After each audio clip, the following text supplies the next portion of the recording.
Have you ever seen your name disappear from a family wedding, like you never existed? I wasn't looking for proof, but it found me through a wedding gift reminder email, for my sister's wedding. I wasn't invited, no explanation, no apology, just absence. And the hardest part? I was the one who took care of our dad through every doctor's visit, every prescription run, every stormy night when no one else showed up. I used to stay quiet, but this time it wasn't my voice that spoke. It was his, a recording, left behind, played in their perfect kitchen, and they heard it. For once, they didn't talk over him. Watch this video and you'll understand how to protect the truth without confrontation, and why silence, when used right, can be the most powerful response. I left a silver box beneath the catering table. Inside, his voice saying, "Naomi stayed, Naomi saved me." The room went still. The lies cracked. The truth landed like thunder, soft but unstoppable. If you've ever been called the strong one, don't skip this story. It might be the voice you've been waiting to hear. Before we dive into the story, if you're enjoying these meaningful stories, don't forget to hit that like button and subscribe to the channel so you never miss out on more. Now, let's start the story together. I wasn't looking for proof, but there it was, Maddie's wedding registry, smiling back at me like I'd never existed. It started with a subject line I almost deleted, "Finish your gift." I thought it was spam until I saw the sender, Westfield Registry. The link was auto-filled with Carter Vaughn Wedding, teeing June 17th, Maddie's full name. Her fiancé's too, though I'd never met him. My stomach did that thing it always does when something's about to feel worse than it looks. I clicked. The page was all cream and gold, filled with linen napkins and monogrammed cheese boards. A banner at the top read, "Welcome, Carter Vaughn guests." I wasn't one of them. I checked. There was even a Find Your Name tool. I typed Naomi. Nothing. I leaned back in my chair, the one with the fraying seat cushion I kept forgetting to replace. It groaned under me like it had something to say. I stared at the screen a minute longer, then shut the laptop. I didn't cry. Not right away. Just sat still and let the silence fill in. Mom once said, "Naomi doesn't need all that fuss. She's the strong one." She said it at Thanksgiving 6 years ago, when Maddie got to do the prayer and I got to mash potatoes in the kitchen. I remember the sting of it, not the words, but the way they felt like the end of a sentence I didn't get to finish. I stood up, walked over to the small drawer by the fridge, the one that sticks when it's humid. I gave it a tug, felt the resistance, then the give. Inside was a wooden box with the word "unsent" etched faintly in the lid, my handwriting. I carried it to the table, opened it. There were 7 cards, 7 little packages, one for every Christmas I didn't show up, each with silver wrapping paper and navy ribbon, neat corners, clean folds. I'd rewrap the same box every year, told myself I'd send it, told myself I was waiting for the right time. This time, I didn't hesitate. I pulled the ribbon tight, sharpened the crease with the edge of my thumbnail, tucked the tag under the bow, to Evelyn. That's all it said. No return address, no signature. But she'd know.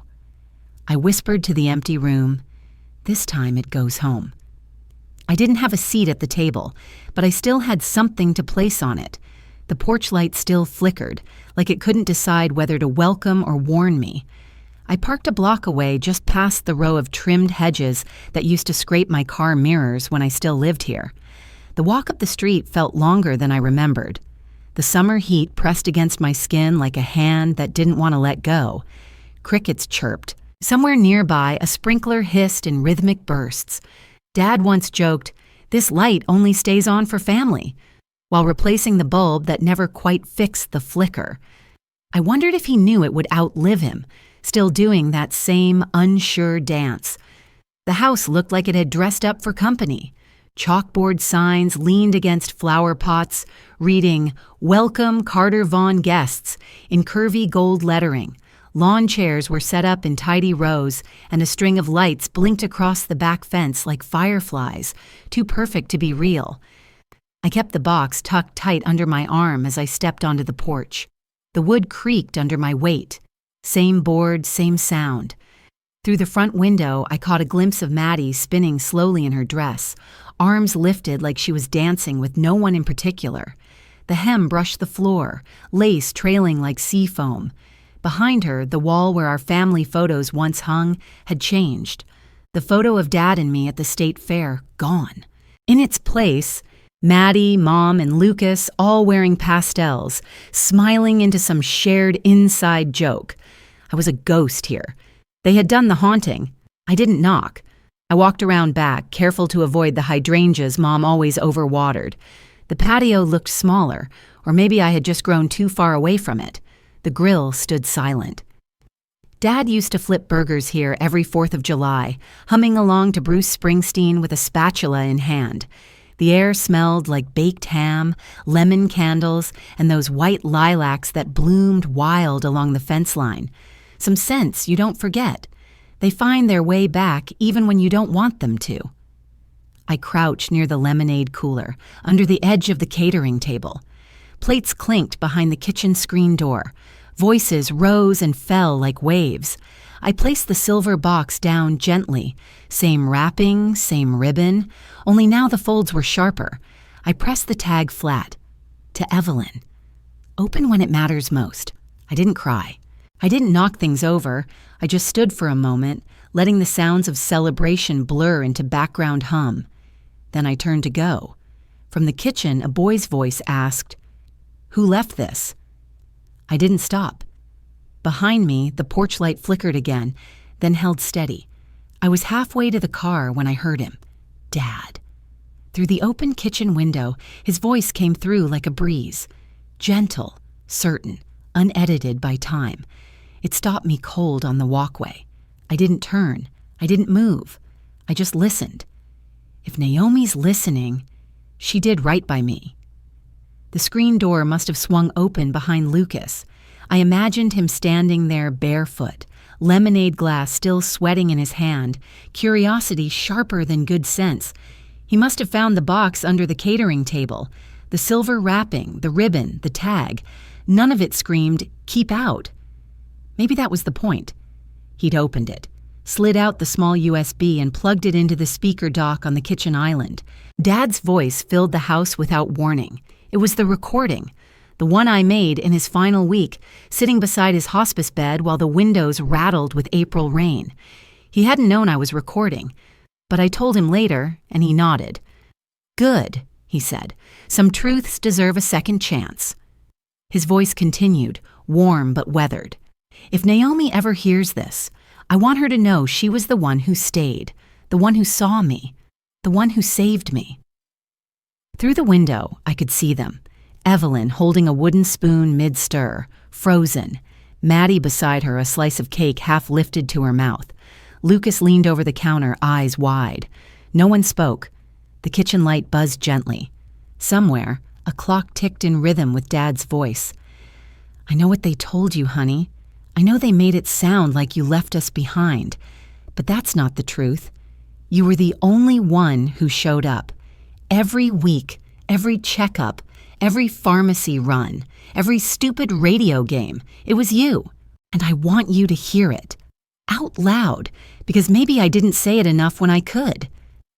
There was a small sound then, a chair leg scraping the floor. Evelyn's voice, quiet but sharp. "Where did you get that?" Lucas's reply was muffled, but I caught it. It was under the table. Another pause.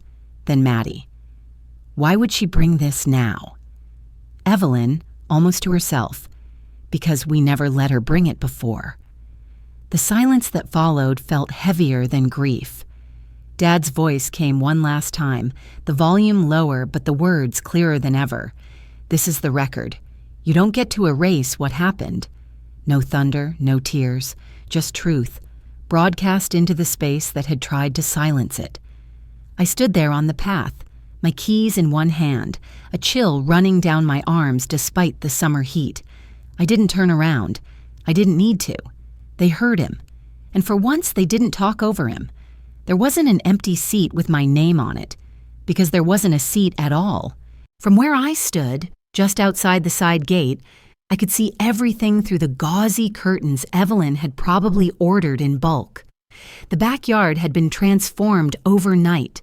Paper lanterns swaying above rented tables, rose gold runners catching the last of the sun, centerpieces full of blush peonies and baby's breath. It looked like a magazine page. Almost. The tension wasn't printed, but it hovered in the corners, behind every too loud laugh and every clink of silverware. Inside, Maddie held her wine glass like a shield. She laughed too quickly, then looked over her shoulder as if someone might correct her posture. Evelyn leaned in close to Aunt Rachel, whispering like a woman trying to reroute a storm. From the porch steps, I could see the printed place cards, little folded tents with gold script. No Naomi, not even a misspelled version. Just rows of names lined up like seating was a prize earned through erasure. I wasn't surprised. Mom once told someone at church, "I just assumed Naomi didn't want to come." Assumptions are easier than apologies. They require no postage, no risk of hearing what someone actually felt. They're cheaper. I shifted my weight, arms crossed against the faint breeze. Someone inside raised a toast, too cheerful for the room it landed in. The laughter that followed was hollow, like it bounced off a closed door. Lucas caught sight of me through the window. For a second, we just looked at each other. Then his mouth moved. One syllable, maybe two. It could have been why or wait, or maybe just my name. I didn't wave. I didn't nod. I pulled out my phone and typed one word. Okay. He read it, lips tightening into something between guilt and relief. Then he reached into his jacket and slipped the USB into his breast pocket, like it weighed more than it should. Somewhere near the fridge, Evelyn leaned back and whispered something I hadn't expected her to say. I couldn't hear all of it, but I caught the rhythm. She didn't do it to hurt us, she said, voice low but not soft. She did it so we'd remember. No one replied. The silence wrapped around them like lace. Decorative but strangling if you weren't careful. I wondered if anyone in that room realized what it felt like to sit outside your own family's story, watching them write around you like you'd been a typo they never corrected. I didn't bring fireworks, just a mirror, and they're still figuring out what they're seeing. I wasn't there to witness what they do with the truth, but I left them something they couldn't throw away without reading. The morning was still holding its breath. Fog clung low over the Carter backyard, and dew kissed every folding chair like a guest that had arrived too early. The paper lanterns from the night before had dimmed, their soft glow replaced by the honest gray of pre-sunlight. No music, no voices, just the creak of damp grass under my shoes. I walked slowly, holding a manila envelope pressed flat against my palm. Dad once said, "Some stories aren't meant to be told out loud, they're meant to be left." I didn't fully understand him then. I do now. I crossed the lawn without ceremony. The catering table had been cleared, but a few white petals still clung to the edge. A single glass sat abandoned near the lemon tree, half full, water beating on its sides. At the back door, I paused. The wood had warped slightly. Humid summers will do that. I knelt down, slipping the envelope through the mail slot. It made a soft shuffle as it landed inside, quiet and final. Inside the envelope was a copy of the audio file, printed medical receipts from Dad's final months, the ones I'd paid without thanks, and a handwritten letter. I'd written it the night before, on the same notepad I used to keep by the phone in college. No frills, just clean lines and plain words. You don't have to say anything. But now you can't say it never happened. I folded the letter carefully, crisp edges. Dad once showed me how to crease paper so it would lie flat. "People respect neat things," he'd said, smoothing a corner like it held the secret to dignity. I stood slowly, brushing dew from my knee. As I walked back across the lawn, I caught a flicker of memory. Maddie at 10 years old chasing fireflies barefoot with a mason jar. She'd yelled for me to wait up, giggling like she didn't know what endings were yet. That night, she'd fallen asleep in my lap on the porch swing, her hair sticky with summer. That memory didn't sting. It just lived. By the time I reached my car, the sun was trying to push through the fog. I opened the door, started the engine, and didn't look back. My goodbye had already happened. It wasn't this morning. It wasn't last night. It was years ago. In the pharmacy line, in the overnight shifts, in the silences that had followed me like shadows. At a red light on Main Street, my phone buzzed.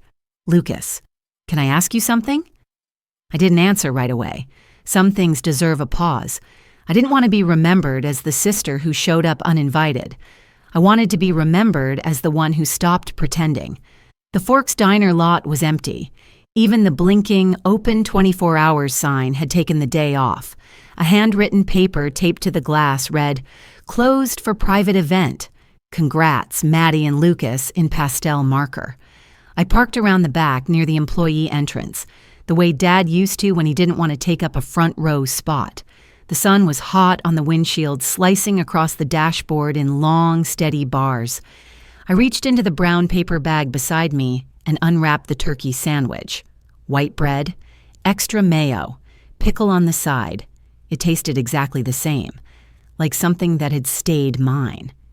Dad and I used to split one on Saturdays, then argue about whether or not fries counted as vegetables. He always said they did.